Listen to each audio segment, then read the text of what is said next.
Chapter 11. Visiting the Tophams. It was nearly 3 o'clock of the following afternoon when Nancy Drew paused in front of the Topham residence on Highland Boulevard. She surveyed the structure with distaste. The house was a large, pretentious affair of nondescript type. It was set back from the street and seemed to look down rather aloofly upon the surrounding homes. Even a casual glance at the lawn revealed that it had been landscaped with a vengeance. In an effort to do it in proper style, Mrs. Topham had crowded the yard with sundials, benches, birdhouses, and statues. Such lack of taste, Nancy thought, as she walked up the path to the house. She lifted the knocker on the front door. Nancy Drew realized that the interview was apt to be an unpleasant one, and she braced herself for the ordeal. "I must be diplomatic," she advised herself, "or I'll not learn a thing about that clock. If they suspect what I am about, they may bounce me out on my ear." At that moment, a uniformed butler opened the door and condescendingly waited for Nancy to state her mission. "Tell Mrs. Topham that Miss Drew is calling," she directed. "I am selling tickets for the charity dance. It's one of the most important social functions of the year. I am sure Mrs. Topham will wish to attend." Nancy was forced to wait until the butler returned with permission for her to enter. As she was finally ushered into the living room, she could not help but smile at the elaborate formality, for in spite of Mrs. Topham's lofty ambitions, the woman had never achieved the commanding position in society that she strove for. The room in which Nancy found herself was even more bizarre than she had anticipated. Expensive oriental rugs clashed with window draperies of a different hue. The walls were heavy with paintings which were entirely out of place in such a small room, and period furniture had been added indiscriminately. But Nancy Drew was not interested in Mrs. Topham's lack of taste. As soon as the butler had left her alone, she hastily glanced about. Almost at once her eye fastened upon a mantel clock which rested above the fireplace. "I wonder if that can be the Crowley clock?" Nancy thought. She rather doubted it, for the clock was too modern in appearance. She would have crossed the room to examine it, but a sound in the hall caused her to hesitate. As she heard someone coming, she sank down on an uncomfortable ladder-back chair and assumed an expression of composure. Mrs. Topham sailed grandly into the room, and after surveying her for a minute, took a seat opposite Nancy. "Well," she demanded coldly, "what is it?" "I am selling tickets for the—" "I don't want them." Mrs. Topham broke in rudely. "I can't be handing out my money to every peddler that comes along." "Mrs. Topham, I am not a peddler," Nancy said cuttingly, as the color mounted to her cheeks. With difficulty, she kept her temper in check. "Perhaps you didn't understand my name. I am Nancy Drew." "Oh."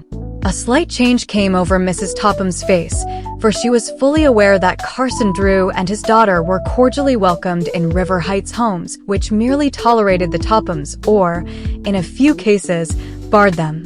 "I didn't catch the name, Miss Drew. What is it you are selling?" "Tickets for the charity dance." "Well, I hardly know what to say," Mrs. Topham hedged. It was apparent that she was afraid to offend Nancy, and yet she was unwilling to part with the money.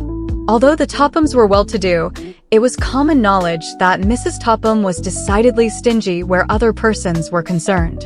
"How much are the tickets?" $2 each." "Why, that's positively exorbitant," Mrs. Topham protested. "But we are selling the tickets for charity," Nancy explained. "I assure you the cause is an excellent one." Before Mrs. Topham could reply, the front door opened and Isabel and Ada entered the house. Unaware of the visitor, they paused in the hall and carried on a disgruntled conversation. Evidently, they had been making social calls and were angry because some woman had refused to see them.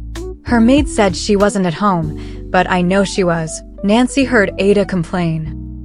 The two sisters entered the living room, and when they saw Nancy, stopped short and stared rudely at her. They did not speak a word of greeting. "Miss Drew is selling tickets to a dance," Mrs. Topham informed her daughters. "Don't buy them," Ada advised harshly. She had not forgotten the scene in the department store and longed to avenge herself upon Nancy, whom she considered responsible for her humiliation. "But, Ada, Mrs. Topham protested feebly, "I thought it might help our social standing to take a few tickets." Don't be silly, Mother, Ada snapped. You'll only waste your money. We don't want to go anyway. All right, I won't buy the tickets. Good afternoon, Miss Drew. Reluctantly, Nancy arose. She was somewhat taken aback at the unceremonious dismissal, for she had not accomplished the real purpose of her visit. As she turned, Nancy saw that Richard Topham blocked the door. He had entered so quietly that his arrival had been unobserved. Just a minute, Miss Drew, he said. How many tickets have you there? 4, Nancy gasped in surprise. I'll take them all. With a grand gesture, Richard Topham opened his pocketbook and carelessly pulled out a $20 bill. Keep the change, he ordered with assumed indifference. Give it to the charity. Richard, his wife gazed at him with disapproval. Have you lost your mind? A $20 bill, she whispered. It's you who can't see beyond your nose, Mr. Topham retorted, but in a low voice. You're always trying to get into society, and then you pass up a real opportunity. This donation will get our names into the paper. He slumped into the nearest chair and, opening the afternoon paper, buried himself in the stock page. Mrs. Topham knew that the matter was closed, for she scarcely dared speak to her husband when he was absorbed in the market reports.